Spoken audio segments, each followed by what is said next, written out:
Migration from Venezuela has been going on for decades. The International Organization for Migration estimates more than 1 million residents have left the country in the past 2 years. Thousands of upper-class Venezuelans left in 1999 after the election of Hugo Chavez. Many others have resisted relocating until now, but are starting to believe the situation has become so dire they might be better off somewhere else. Joining me now from Venezuela is Correspondent Stephen Gibbs. He joins us from Caracas. So, Stephen, why are we seeing so many Venezuelans leaving the country now and not before? Well, I think it's progressive. People have been leaving pretty seriously since 2014. Those numbers have been going up. Why are they leaving? It's a combination of a push and a pull. It's a push, a reason to leave this country, and a pull, a reason to go to other countries. To look at the push, why are they specifically leaving Venezuela? Well, this is a country in many ways economic collapse. It has very, very serious rate of inflation, estimated to be about 100,000% at the moment. There are shortages of basics, including food, and more probably specifically in terms of the migration issue, medicines. If you look at a lot of the people that are leaving, a lot of them are expectant mothers or people with elderly relatives. They feel that they don't trust the public healthcare system here, and so there is a reason to leave. Now, why has there been this acceleration of migration in the last few months and these dramatic images we've been seeing from around the region? Part of the reason for that is that the countries in this region are about to change possibly their migration policies. Until now, it's been relatively easy for Venezuelans without a passport. A lot of Venezuelans travel without passports to enter these countries with just an ID card. Now, the rumor and the reality that was going to change was an incentive for hundreds of thousands, really, of Venezuelans to take the opportunity they felt they had to escape, as they see it, Venezuela, and go elsewhere. So, Stephen, that being said, which countries are most likely to admit Venezuelan migrants at this point?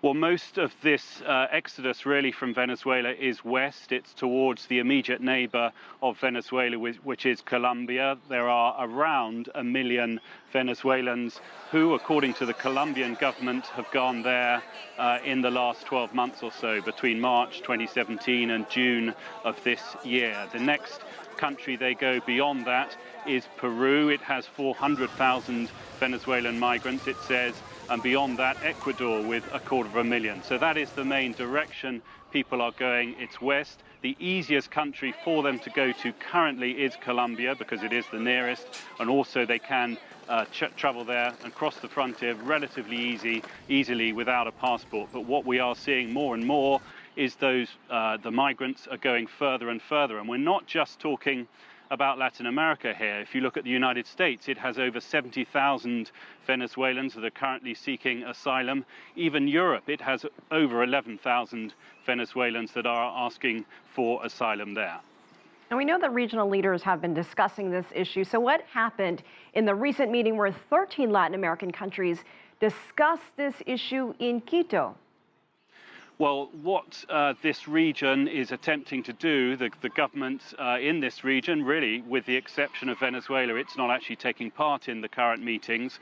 It's trying to have a coordinated approach so that there isn't one particular country that all these migrants head for. It is trying to have a unified system of what it will ask of Venezuelans in terms of passports and ID documents, and then the sort of rights that those Venezuelans will have once they are in these countries. Right now, there's a real problem that, for example, in Colombia or Ecuador and in Peru, Venezuelans, through various means, can get there. They can legally enter, but then there's the whole issue of what sort of status do they have there? How can their children, for example, go to a school in Ecuador? How can their parents, for example, get health care in Colombia? So there's a little bit of a concerted effort amongst these governments to try and have a uniform approach, and also to put pressure on the Venezuelan government to try and prevent this exodus from Venezuela. It is the biggest migration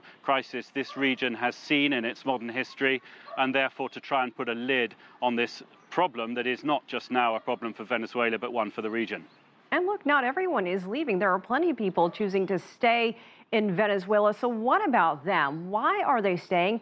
Are they still receiving local social benefits? And what does the future hold for them?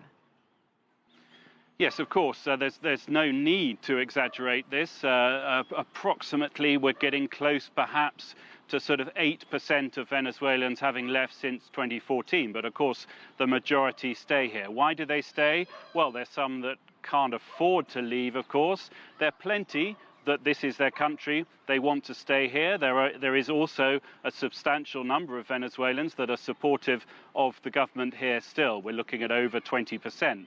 Now, they are offered social benefits here. That is a principle of the government here. It is really one of the main things it stands for, is that it does offer people social care. In terms of what we mean by that, subsidized housing, free healthcare, free education. But the problem is, in the midst of a very, very serious economic collapse, the sort of quality of that care is diminishing radically. If you go to a public hospital, for example, in Venezuela, one of the issues we've got in this country at the moment is there's a collapse in public services. So many hospitals do not have reliable running water.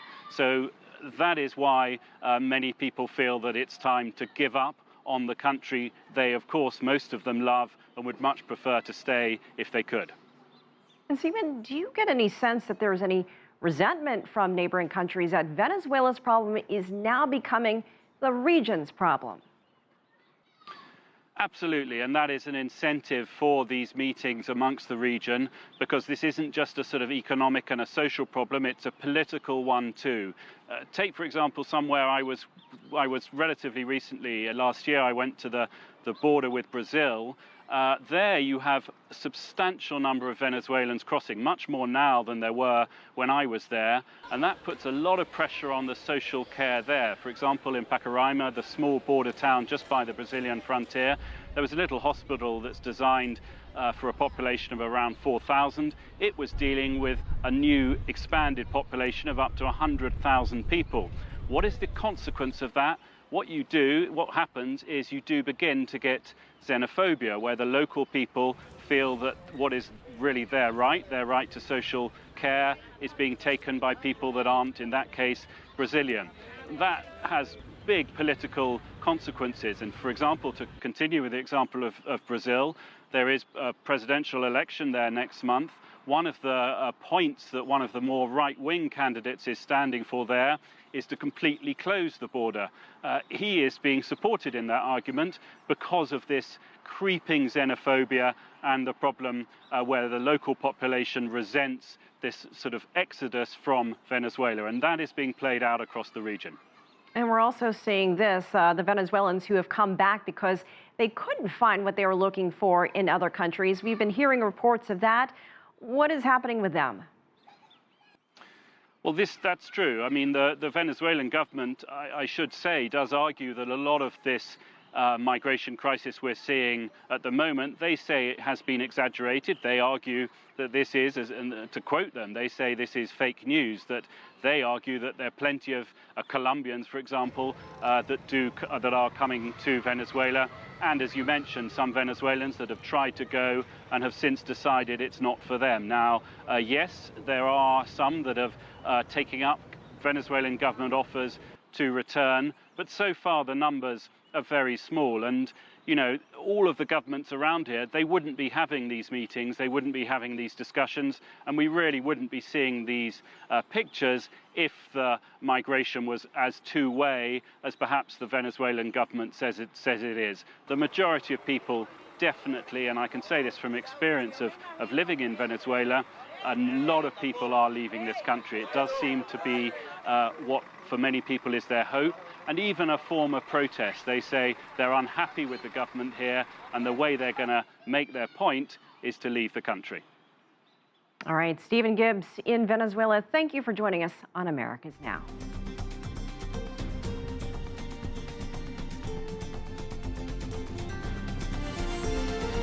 America's Now.